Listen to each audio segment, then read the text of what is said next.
She threw herself on me and I just couldn't say no. I guess I'm just that popular. But man, young women are the best. Never thought she'd get pregnant so quickly though, but hey, we're still family, right? Not like I plan on taking her away from my son. But we'll probably end up living together, so I'm looking forward to what's lying ahead. It took a moment to understand the words of Michael, my husband, talking on the phone with a friend. I didn't know what it was about, but the pale face of our son, Paul, in front of me gave it all away. What? You got to be kidding me. Does this mean what I think it means? Paul muttered, without seeking confirmation from anyone. I was left speechless by his words. But we couldn't continue living without knowing the truth. After learning everything, Paul plotted his revenge. I decided to fully support him in sending Michael straight to hell. I'm Sophia. Currently 46 years old. Living with my husband Michael, our eldest son Paul, and our daughter Lily, it's the four of us. I'm currently working part-time in an administrative role at a local company. I've been working for this company since graduating high school, took a break for childbirth and raising my kids, but started working again once the kids didn't need as much attention. I have good relationships at work and a happy family life. It's a perfectly ordinary life, but I've come to feel it's the happiest thing at my age. If there's one complaint in my life, it would be about my husband, Michael. Michael is 50 this year. Unlike me, he's an active type who seeks excitement, always saying, "I'd suffocate staying at home all the time." He's always loved going out and has many hobbies. When the kids were little, he'd take them fishing, camping, hiking, and we even played golf together. Michael, always with the family, seemed like the ideal dad from the outside, and was even envied by others. But what's seen from the outside isn't everything. While curious, Michael also gets bored very easily. He's the type who starts by looking the part at anything he does. Expensive fishing rods, camping gear, golf equipment. Every new hobby meant spending hundreds of dollars on gear, only to stop using them after a few times. And they would never be used again. "Dad, I want to go fishing again. Dad, I want to go camping." Even if the kids begged, once he got bored, he wouldn't listen to their requests. "What? I'm already done with that stuff." With those words, it was over. He might have seemed like a good dad to others, but Michael was just doing what he wanted. The kids were not really joining him. He was dragging all of us along. Eventually, the kids realized that too. "All right, this summer vacation, let's all go get our diving license." Eventually, when Michael would suggest something, "No thanks. You'll just quit when it gets fun." And getting gear for all four of us costs money, especially when we'll just stop using it soon anyway. That's why we stopped going along with his suggestions. I think the kids have a point. I feel the same way. But Michael just gets mad at them. "What's the deal? I thought it'd be nice for us all to do something together." He complains in such a way that you can't tell who's supposed to be the adult. When Lily, our youngest, became a middle schooler, Michael truly stopped getting any attention from the kids. But that didn't mean Michael calmed down. What he started next was gambling. Compared to his past hobbies, starting gambling didn't require much upfront money. And he'd probably get bored of it soon anyway. If he went alone on his days off without dragging the kids along, I actually found it convenient. I didn't know how long this new hobby would last, but I decided to just watch over it. "Sophia, listen, I won $1,000 today. Aren't I amazing?" Luckily, Michael never suffered major losses. Sometimes he'd win $1,000, other times $300, or even $50. The amounts varied, but it seemed he mostly won. $1,000? That's incredible. Makes working feel stupid, right? He'd joke about his hobby like that. But after getting hooked on gambling for about 6 months, Michael stopped talking about winning. Lately, I haven't heard about any wins. Not going well? If I asked, he'd brag, of course not. I'm a genius. I keep winning every time I go. It's just a hassle to report it. Plus, it's my pocket money. Well, I had my concerns, but he was serious about his job. As long as he was using his own spending money and kept it within reason, there wasn't much I could say. It's not like I wasn't worried, but nothing has lasted a year with him. I thought he'd get bored soon enough. However, contrary to my expectations, Michael didn't stop gambling. He even made friends, continuing to indulge in gambling every weekend a year later. As I was growing frustrated with such Michael, one day, something happened while I was shopping at the supermarket. When I tried to pay with the card for our living expenses, the clerk told me, "I'm sorry, but the payment isn't going through." Thinking the magnetic strip was damaged, I quickly pulled out my own card. "Sorry, can we use this one instead?" And paid without issue. The card for living expenses was a family card issued in Michael's name, with withdrawals from his account. So, I had to talk to him about it that night. "The card didn't work at the supermarket today. Maybe the magnetic strip's bad? Can you handle the reissuing?" I handed the card to Michael. But days passed without any action from Michael. Suspecting something, I called the company, but they said they couldn't discuss it with anyone but Michael. While waiting for the reissue using my own card, I noticed a letter from the card company. Thinking Michael had taken care of it without telling me, I opened it, assuming it was the new card, without checking with Michael. But the contents of the letter shocked me. "Couldn't withdraw from the account? What does that mean?" It was a demand letter asking for a deposit into the account. The account was where Michael's salary was supposed to go. It was unthinkable that there wouldn't be enough for a withdrawal. I rushed to the bank to check the balance. To my horror, there was only $300 left. There were multiple withdrawals from the ATM using the card. No doubt about it. It was Michael's doing. Suppressing the rage that threatened to overwhelm me, I returned home. And that day, when Michael came home, I confronted him right away. "What were you thinking?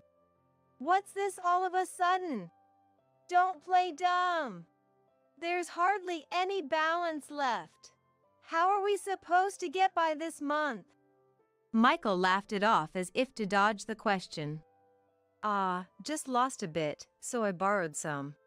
It's not like I touched the savings, so it shouldn't matter much, right?" And he had the nerve to say it so nonchalantly. I was furious with Michael's carefree attitude. It wasn't that the card was demagnetized. It was just disabled, which is why it couldn't be used.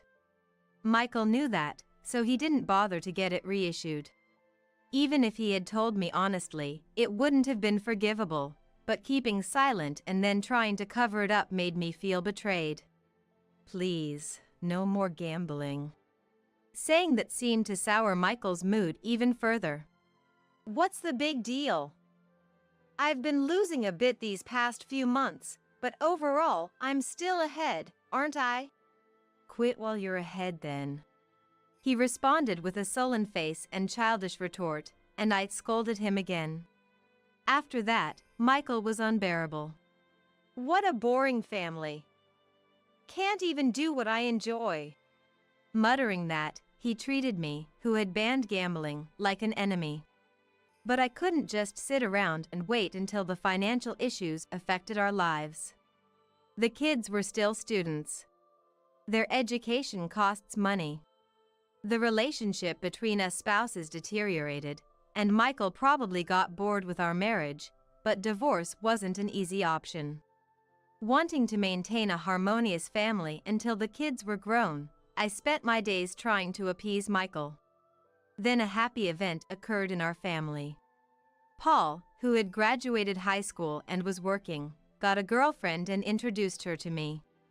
Her name is Mia. She's the same age as Paul, moved from the countryside to work here, and met him through a friend at work. It felt like a fresh breeze had blown into our family, and I welcomed Mia warmly. "Your mom's cooking is so delicious." Mia was a lovely girl. She always complimented our meals when we ate together. She even went cafe hopping with Lily, quickly becoming part of our family. Mia also took great care of Michael, being his drinking buddy and listening to his stories, something only she did among us. Michael liked Mia too, saying, if Paul and Mia got married, and she became my daughter-in-law, that'd be great. Of course, I was all for the idea. Paul and Mia were still 20 but seemed to be thinking seriously about their future. Later, they decided to marry when they turned 23. Why wait until 23? I was simply curious. Paul explained. Getting married costs money.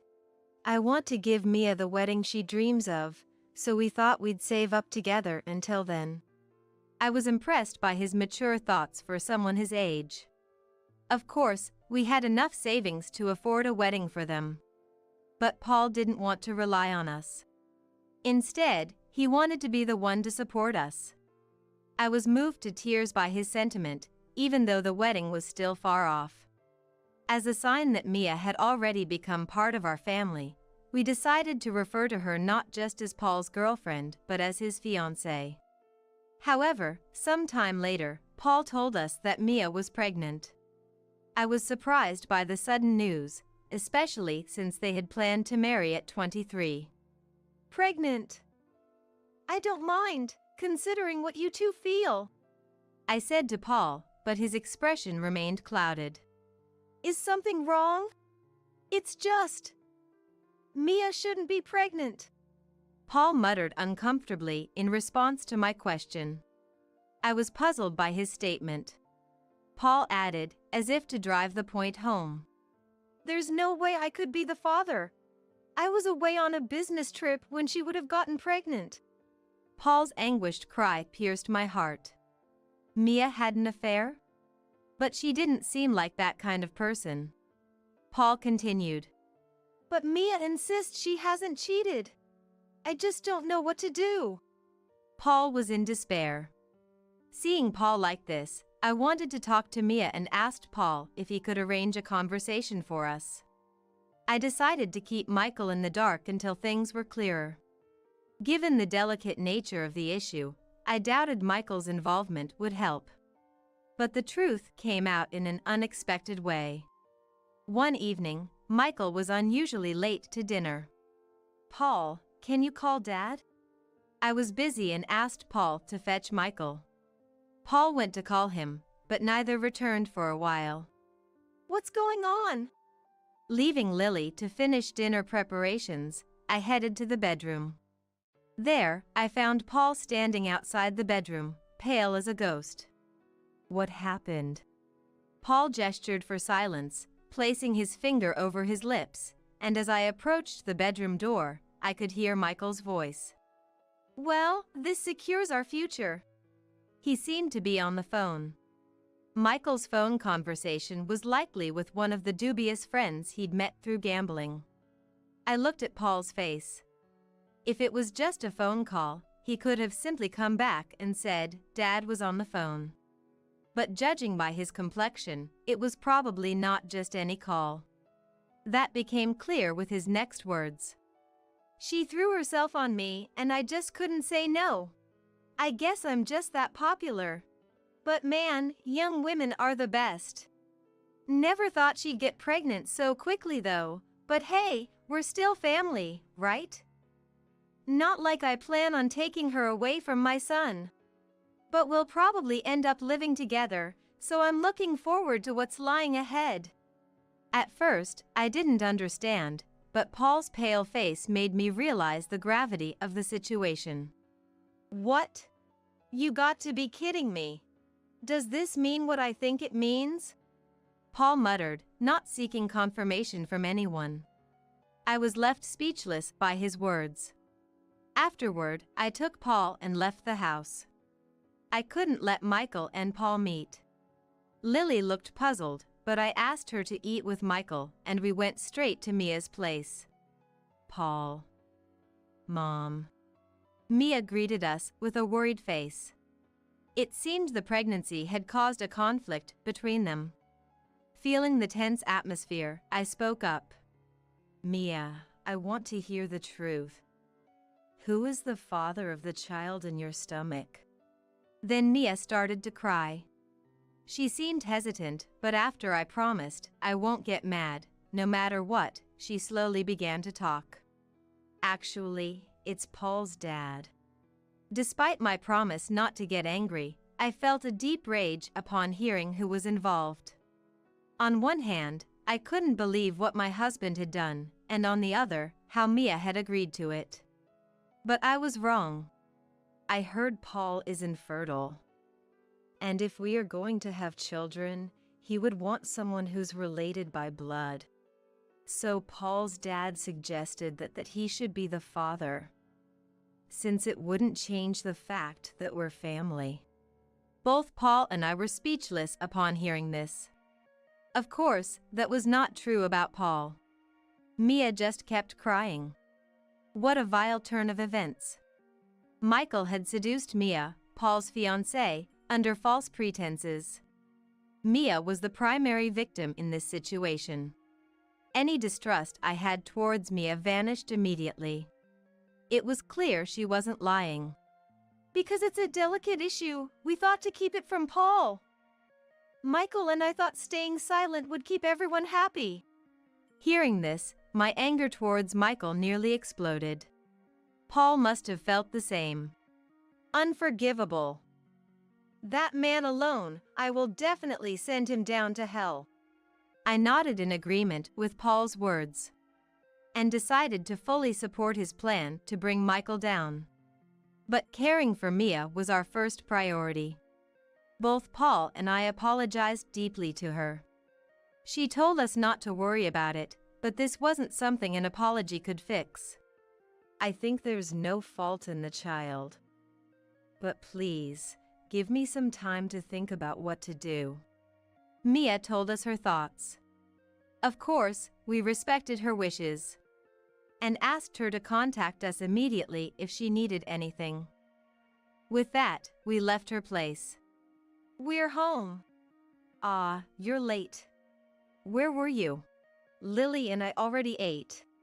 When Paul and I returned home, Michael casually remarked as if nothing was wrong. Paul looked like he might attack Michael at any moment, but he restrained himself and put on a smile. Just wanted to have a chat with Mom, you know. I felt sorry for you, being banned from gambling and all. Paul said this with a smile as he approached Michael. Right? You understand, Paul? Can't live without a hobby. Well, I guess you're right. Paul got me thinking, and I've reconsidered. Just don't overspend, okay? Lily was the only one not in on our plan, so her indignation, what? Are you stupid? Only encouraged Michael further. If the whole family suggested it, he'd surely be suspicious. Well, it's 3 against 1. Give it up, Lily. Finally, gambling is back on. As expected, Michael was overjoyed and headed out to gamble the very next day. During his absence, we explained everything to Lily. Predictably, Lily showed more disgust towards Michael than anyone. Unbelievable! I can't stand that he's our dad. Mia deserves so much better, Lily said, crying. And from that day on, Lily joined the plan. The plan was simple. Just let Michael squander his money on gambling. Our family knows Michael's character better than anyone. He would surely start dipping into the living expenses quietly again. That's why I moved all the living expenses and savings to a different account. I thought it would take about 2 months before moving to the next phase of our plan, but Michael's spending was several times faster than expected.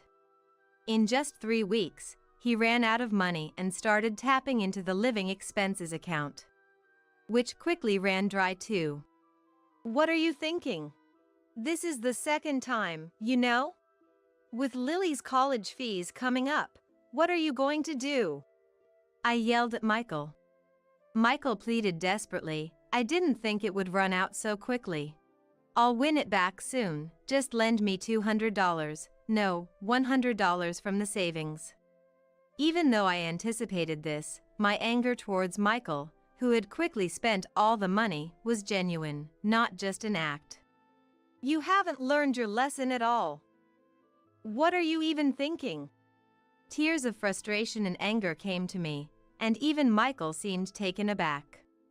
Always thinking about yourself. I thought I could endure it until the kids were grown, but I can't take it anymore. I slammed the divorce papers down. Michael turned pale at the sight of them. Aren't you overreacting? I was just kidding. He tried to soothe me, but I had no sympathy for Michael. Lily will be under my custody. This house is in your name, so I'll be leaving. Just calm down. It's just gambling. Just gambling? That's just the last straw. I despise everything about you. Michael seemed truly remorseful this time. But that level of remorse was far from sufficient. The divorce between me and Michael was just the first step of our plan. Michael was stubborn to the end, but to that, Paul said, Dad, you said we were a boring family that wouldn't let you do what you wanted, remember? Now you can do whatever you want. You're free. That's true, I guess. Tricked by Paul's encouragement, Michael signed the divorce papers. Upon learning about the separate account for living expenses during the property division, Michael was furious, but I had only safeguarded our money. He had no reason to be angry. That money will also be split in half in the distribution of property, he said arrogantly. You're getting the house. If that's the case, sell the house, and we'll split that money too. Of course, I'm going to sell all the fishing rods, camping equipment, and anything else that might be worth something. But it's only natural, isn't? Michael was at a loss for words. He didn't want to sell the house and, despite having no plans to use them, didn't want to part with his fishing rods either. In the end, I was able to receive all the savings. With that money, Lily and I started living in an apartment. I'm an adult, so I'll stay here, Paul said, seemingly content, but that was just for show. He stayed in the house to report to us how Michael was progressively falling into ruin. Michael's descent into hell was slow, like descending a staircase.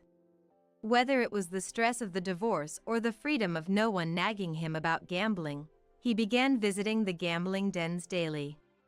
It had been only on weekends before, but now, losing and coming home after work became his routine. Hey Dad, welcome back. Paul would greet him as if nothing was amiss. I'm home. What am I having for dinner? Nothing. I just got back too. What are you eating then? This? It's the stew Mom made. Paul would flaunt the food I prepared for him right in front of Michael, who ended up eating instant noodles. Michael's envious gaze at Paul's food. Give me a bite. After a while, Michael would always say this, and Paul would refuse with, no way. This exchange continued daily. Then, about a month later, while eating instant noodles, Michael asked Paul, Paul, I'm sorry to ask, but could you chip in for the house expenses? What? You know, utilities and stuff cost money. Michael seemed solemn, but Paul quickly caught on. Ran out of money, haven't you? No, it's not like that. Michael avoided eye contact as he spoke. Paul stood up, looking exasperated. I've been contributing monthly. You've used that up too, haven't you? What? I can't give any more money. If you're still asking for money, then I'll leave. Indeed, Paul had been contributing financially since he started working. Even after we left, he continued to deposit money into the living expenses account. Right, I was wrong. You can stay. Michael desperately tried to keep Paul from leaving. But Paul laughed and said, "But you know, I used to contribute because Mom did all the housework. Now that I think about it, you don't do anything, and I'm the one doing all the housework, right? So, it's only natural for you to cover the utility bills, and I shouldn't have to contribute at all, should I?" At those words, Michael had nothing to say. The house remained clean thanks to Paul. It must be difficult for him to even look at Michael, the person he despises the most. I admire Paul's determination to decisively push Michael further down. "Yeah, you're right." Michael nodded, flustered, but Paul added, "Well, I'm leaving anyway." Paul played Michael perfectly, inflicting sure damage while leaving him disoriented. Michael tried to stop him, but Paul shrugged him off and left him behind. What followed was predictable. Neighbors, unaware that I had left, began to contact me frequently. "The house looks neglected. Are you away? Michael seems really worn down. Is everything all right?" From the messages, I could easily imagine the kind of life Michael was leading. Furthermore, there were reports of scary people are visiting. Should I call the police? I seriously wondered what was going on, but it seems he has borrowed money from a loan shark. That means he really must have no money left. As expected, I received a call from Michael. "Sophia, help me.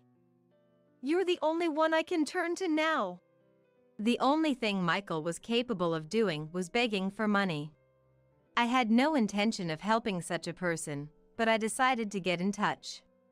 "I have something to discuss with you. I'll come to the house tomorrow." Michael responded, "I'll be waiting," to my message. The next day, I headed to the house. With Paul, Lily, Mia, and a man. 5 of us went to the house. "Oh, everyone came along. I've been waiting." When we rang the doorbell, Michael greeted us with an unsettlingly wide smile. However, his smile vanished upon seeing the man. "May I ask who you are?" The man introduced himself. "Nice to meet you. I'm Smith, a lawyer. I'm here to discuss the damages they've all suffered." "Damages?" "Yes. The infidelity against Sophia, defamation of Paul, and sexual assault against Mia." "What?" Hearing these words, Michael let out a strange noise and turned pale, breaking out in a cold sweat. "Let's talk inside." Actually, something urgent came up. "I'm sorry, but I have to ask you guys to leave now." Noticing our gaze, Michael seemed to finally grasp the situation. In the next moment, he tried to flee. "Don't run!" Paul caught him and said, "I know everything you did. Act like an adult and take responsibility." Subdued by Paul, Michael shrank back. Then it was the lawyer's turn. Michael, unable to argue against Smith's words, just nodded, watched by us with disdain. It goes without saying for Mia. Claiming Paul is infertile and telling his fiancée is defamation that could ruin her life. Please reflect on your actions. We then collectively demanded $100,000 in compensation. Smith explained to Michael the breakdown and its amount. "I can't possibly pay that," Michael pleaded to Smith and the others. That's when Lily said, "Can't you cover that by selling this house?" We're going to make sure you pay." Michael has no money left. He's even resorted to borrowing. Selling the house seemed his only option. Michael's wailing and apologies were repulsive. But forgiveness was out of the question. Disgusting. Lily looked at Michael with disdain, as if looking at trash, and Paul also showed his disgust. Just pay up. And don't ever come near us again. If you can't do that, we're prepared to take legal action over what happened to Mia. We left Michael crying alone in the cluttered, filthy house and went home. Eventually, Michael sold the house.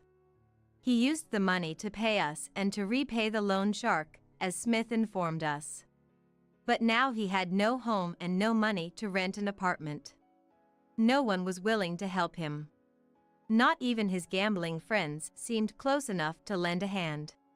He's been living in an internet cafe, subsisting on his advance salary from work. How long can such a life last? It seems like he might end up homeless if this continues. We thought Paul's plan had brought Michael down, but on reflection, Michael seemed to have brought himself down.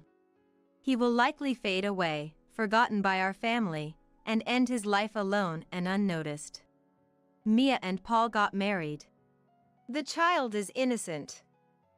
I can't let Mia suffer anymore, Paul declared, accepting Mia's child as his own.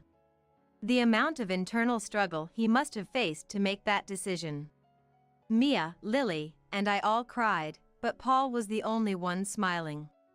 Mia gave birth to a healthy girl. Doesn't she look like Mom? Lily was the first to say so, seeing the resemblance to me. And Paul looks like me. If the baby looks like me then, and so we had a DNA test and it revealed the child was indeed Paul's. It seemed there had been a mix-up with the due dates. Mia, Lily, and I cried. But Paul, who had been holding back, cried the most. I'll make sure they're happy. Both Mia and this child. Paul made that promise. His next plan was truly wonderful. And I intend to support it fully. Get out of the way, you're blocking the pregnant lady, Abigail said, gently stroking her belly. Her face held a mean-spirited expression that made you wonder, shouldn't pregnant women have a more gentle demeanor? I looked over at my husband, Daniel. Go sleep in the storage room. He chimed in, echoing Abigail. Watching Daniel side with Abigail, my love for him cooled off. Yet, a part of me still felt a pang of sadness. All right then, I replied. Daniel happily took Abigail's hand in response. Abigail gazed back at him, utterly smitten. The sight of them together washed away my melancholy, replacing it with a rising anger from within. I'll be out by tomorrow. Sure. Oh, why don't you find somewhere else to stay tonight? This is mine and Abigail's house now, Daniel said, elated. I nodded slightly and left the house. They won't be laughing for long. Leaving the house, I allowed myself a smile, imagining what comes next. My name is Grace. A 46-year-old housewife. Before marriage, I worked hard, but that was over 20 years ago. Now, I enjoy my days doing household chores and savoring coffee, just an ordinary middle-aged lady. My hobby is investing, which I've done since before I got married, recently enjoying significant dividends that allow for luxury hotel lunches and spa visits. Daniel, 43, is a salesman for a major company. He's definitely put on some weight, and honestly, his scent has become rather strong recently, but as a salesman at the top of his game, he sure has a way with words. Despite looking like a big, burly guy, I've always loved him. I've thought about encouraging him to lose some weight for his health, but there's a certain adorable quality to him that made me think maybe it wasn't necessary. We have a daughter together, Scarlett. Scarlett has inherited Daniel's facial features, and being slim, she has the beauty of a model. Not just in looks, but academically and athletically, she excels, bringing home top grades and being selected for national competitions, all while being humble and hardworking.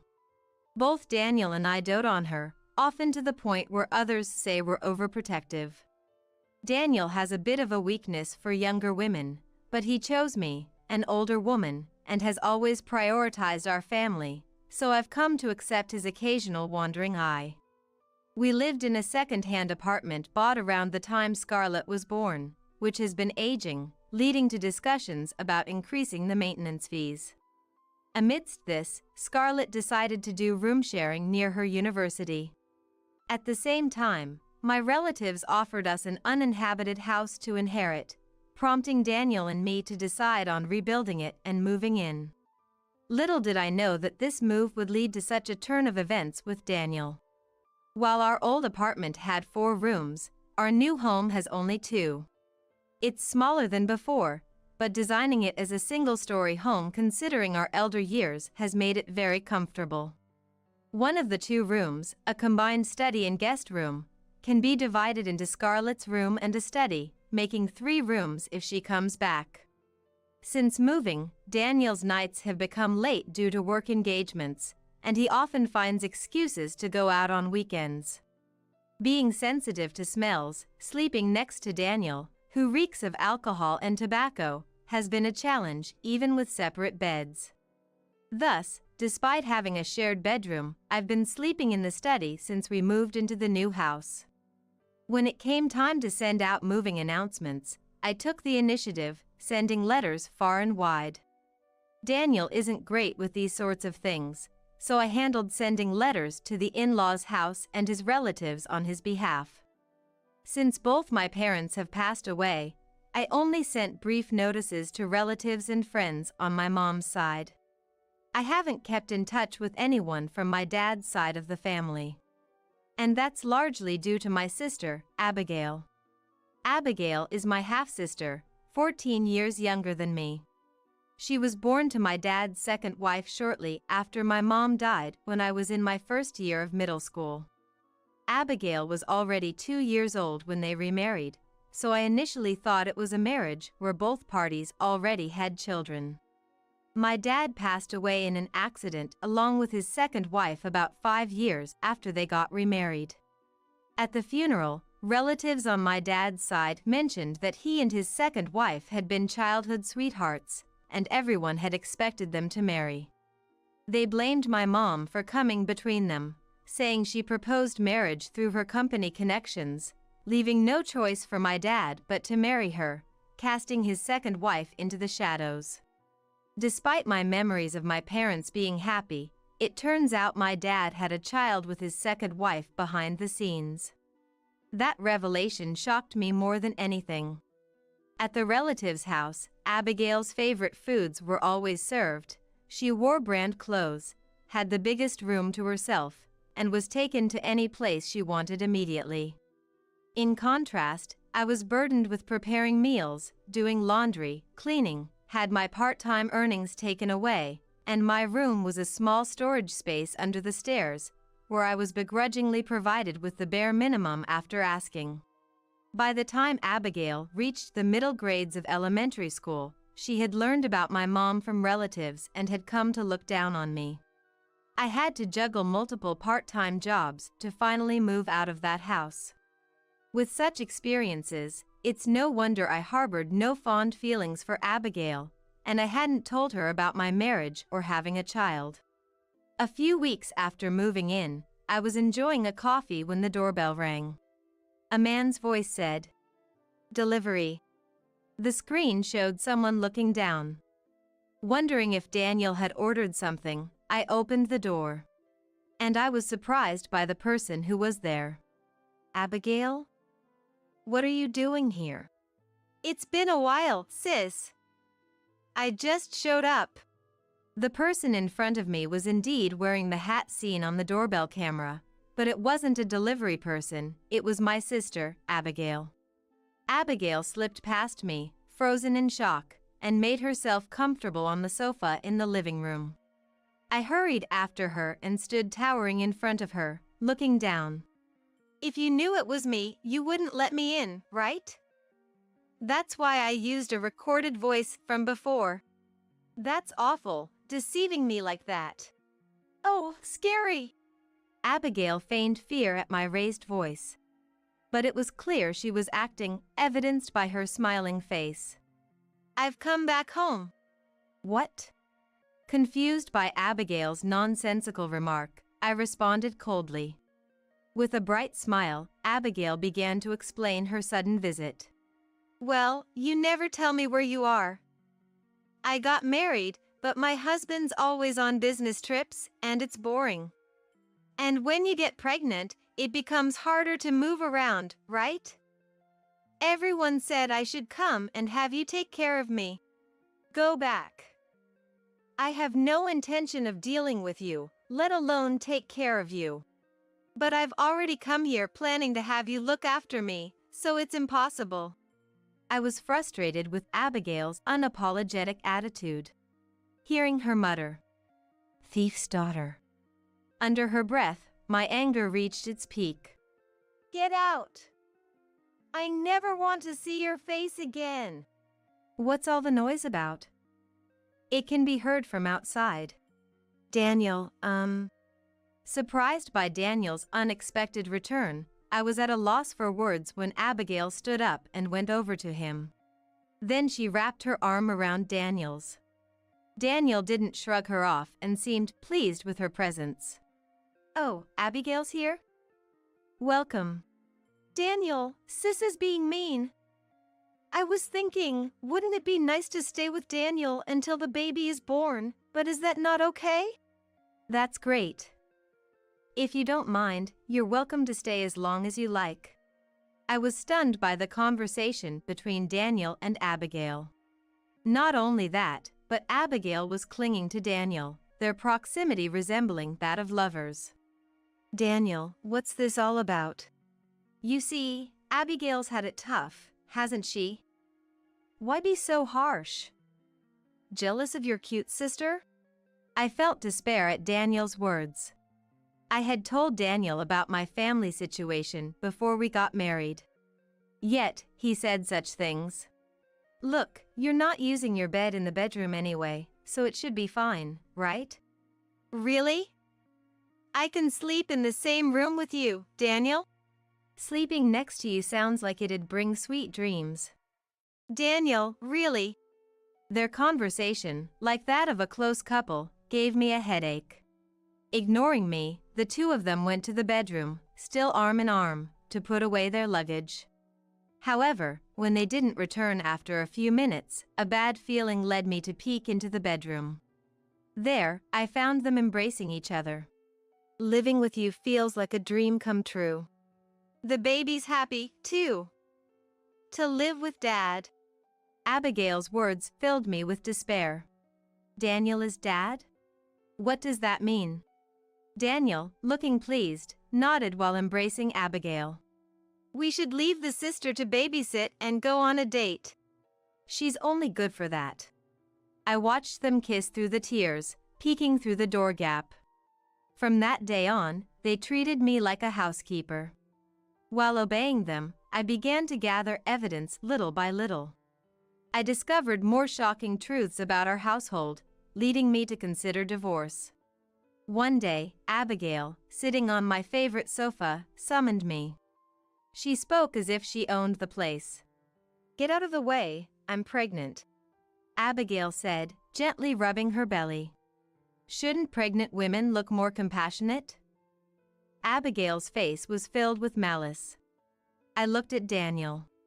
You should sleep in the warehouse, he said, agreeing with Abigail. Seeing Daniel side with her, my love faded. Still, I felt a bit sentimental. All right then. Daniel happily took Abigail's hand in response. Abigail looked at Daniel adoringly. At that moment, my sentimental feelings vanished, replaced by anger from the bottom of my heart. I'll be out by tomorrow. Yeah. Oh, why don't you find somewhere else to stay tonight? This place is now mine and Abigail's. I nodded slightly and left the house, thinking they won't be laughing for long. After leaving, I smiled, imagining what comes next. I stayed in a hotel, planning my next steps. I arranged for movers to come the next day and planned to go to the office early before heading home. Excited about the future, I had trouble falling asleep that night, but feeling liberated, my heart felt lighter. The next day, I went as planned to get the divorce papers and headed home. The movers were already there, looking confused. They said the house was empty when they arrived, with just one cardboard box left at the entrance. At the entrance was indeed a small cardboard box with a note saying, "Please take whatever you want." Inside were my treasured books and cosmetics tossed carelessly, with books damaged and pages torn. At the very back was Daniel's wedding ring, fueling my rage. Entering the house, I found the bedroom in disarray with sheets, pajamas, and underwear scattered about, making it clear what had happened after I left. "Please take all of these items," I said, closing the bedroom door and leading the movers to the study. Daniel doesn't read, so the study was filled with books collected by me and Scarlett. Since I only had a few outfits to begin with, I decided to take this opportunity to buy new ones. When I entered the living room, I found a letter on the dining table.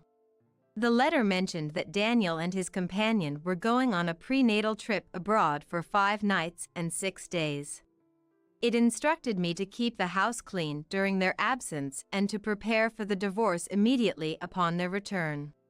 I was dumbfounded by their selfishness. However, this made my plan much easier to execute, so I secretly thanked them in my heart.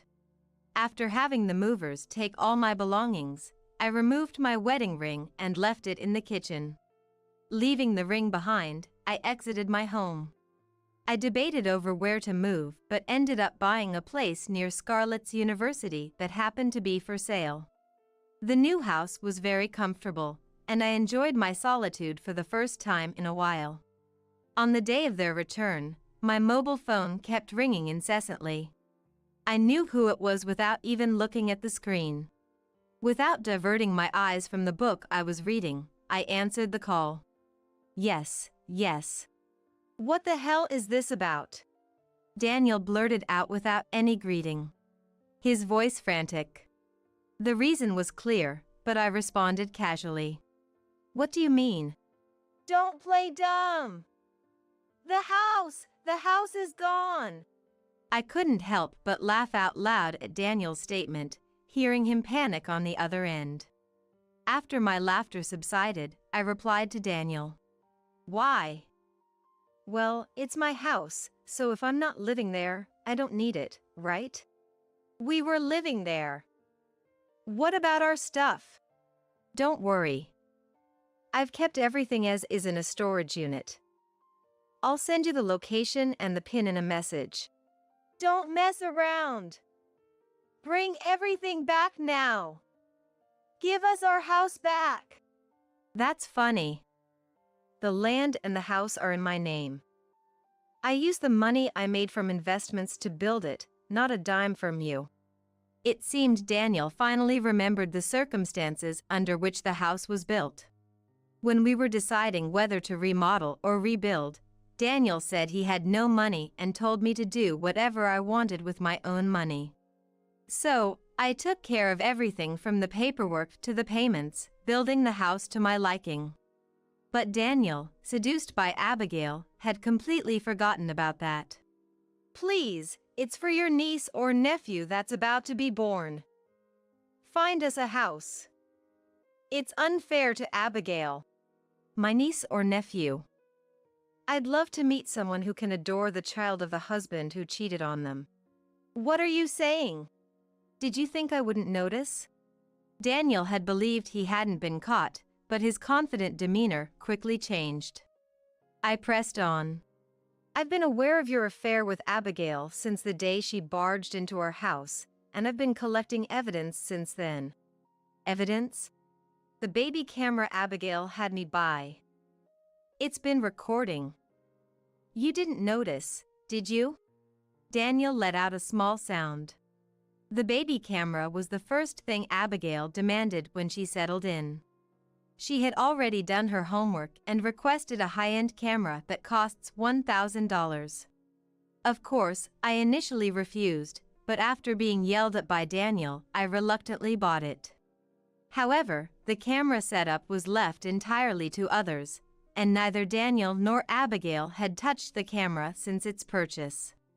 So, I secretly activated it, capturing everything in the bedroom. True to its price, it even captures clear images in the dark, including both of you in bed and what you were doing under the covers. Snooping around like that is in poor taste. I was merely testing the capabilities of the baby camera. Still better than a man who cheats with his wife's sister, I'd say. Daniel seemed unable to respond. To Daniel, I cheerfully said, "Oh, and I think I left the mailbox untouched, so you might want to check that." The mailbox? Yes, it should have arrived by now. I could hear Daniel checking the mailbox over the phone. Then, the next moment, I heard his surprised voice. "Oh, good. It looks like it arrived, the certified mail. Make sure you take care of the payment, okay? Hey, there's one for Abigail too. Are you going to leech off your sister? What are you talking about? You two betrayed me, so this is a compensation claim. Family or not, it doesn't matter. But no excuses. We'll go through lawyers from here on out. Bye." "Wait, Grace." I hung up, ignoring Daniel's call. My phone kept ringing off the hook, but I ignored it. I had already signed up for a new mobile phone over these 5 days, so the old one was just for keeping evidence. Ignoring it caused no problems. Daniel kept calling for about an hour but eventually gave up. He seems to have complained to the lawyer, who later reported to me with a tired voice. The next morning, I got a call on my mobile phone from Dad's side of the family. Since I hadn't given them my contact information, it was probably Abigail who had whined to them, planning to scold me. Reluctantly, I answered the call while recording it on my new phone. "Yes? How could you throw out a pregnant Abigail like that? Apologize to her immediately and provide a new house as compensation." Why should I apologize to a woman who slept with my husband? Whatever Abigail has told you, she should be the one to apologize. And she should be the one to pay compensation. This is why the daughter of a thief. Right. Just like the child of a dad who betrayed mom and had a child with his affair partner.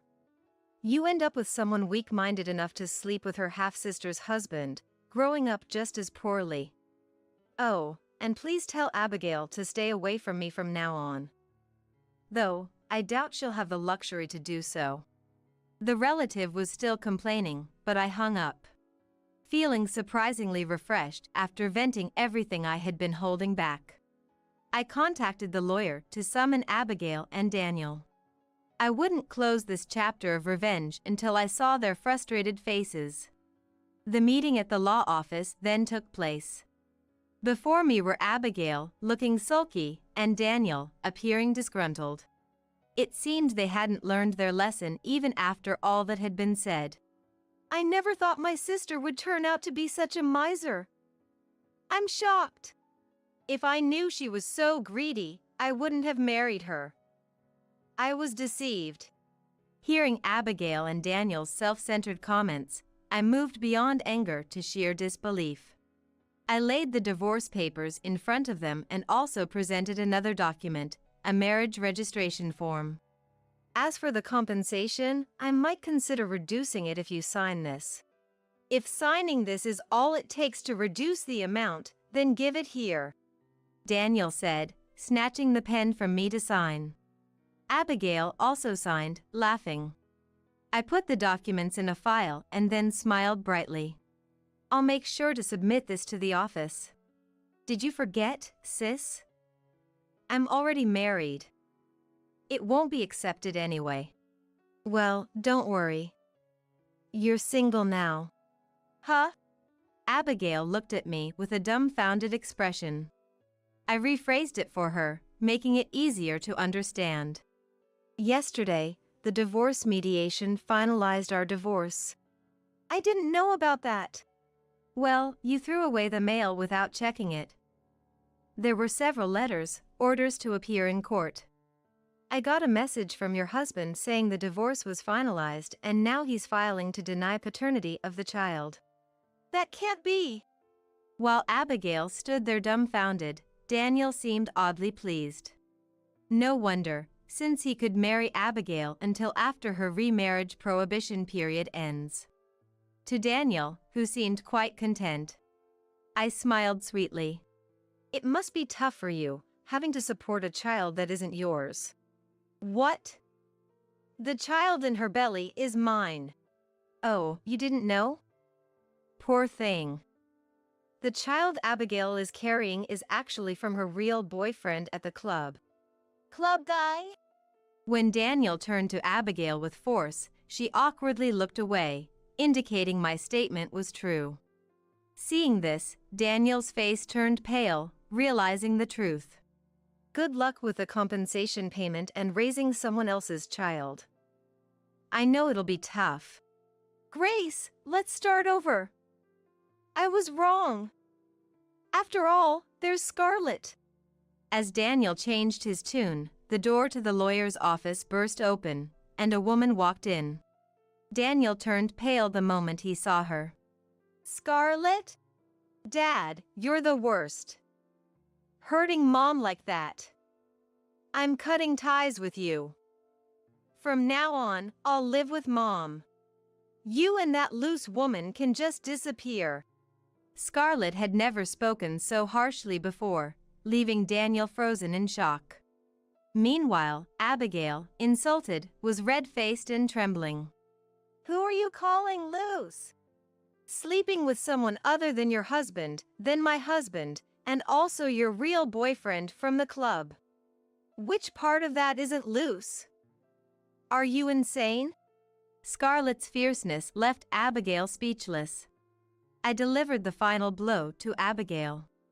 Just so you know, he's frugal but never manages to save money because he spends it all on young women, so be careful. What? But what about the house, the car? Oh, those? All mine. Bought with my dividend income. We used them as a married couple, but after the divorce, we're strangers. A man with a $3,000 salary couldn't afford that car anyway. $3,000? Even though he works for a big company? Apparently motivated by money, Abigail was frozen in shock. Daniel, too, was looking down, embarrassed by the revelation of his low salary. Well, good luck with everything. I said that and left with Scarlett, entrusting the rest to the lawyer. The dinner I had with Scarlett that night was genuinely enjoyable and delicious, the best we had in a long time. Later, I filed the divorce papers. When Abigail's remarriage prohibition period ended, I also submitted Daniel and Abigail's marriage registration. The witness section was signed by me and Abigail's ex-husband. Daniel was fired for repeatedly cheating with Abigail during work hours and misappropriating travel expenses for their affairs. Now he's struggling, working part-time jobs to make ends meet. Abigail seems to be taking care of the child but cries daily, having been dumped by her club boyfriend once the money ran out, unable to tolerate her unbearable personality. Abigail admitted she targeted Daniel because she couldn't stand that I got married and had a child before she did, wanting to ruin it. She thought she could get money from both her ex-husband and Daniel by claiming the child was Daniel's and leave the care to me while she visited her club boyfriend. After all this, even her relatives have abandoned her, forcing her to reluctantly take up part-time work, which didn't last long due to her attitude. Now, she, Daniel, and the baby live cramped together, barely scraping by. Scarlett is enjoying her university life. I was surprised to learn her roommate was her same-sex partner, but seeing Scarlett happy made me think it was all right. As for me, I continue to live off my dividend income.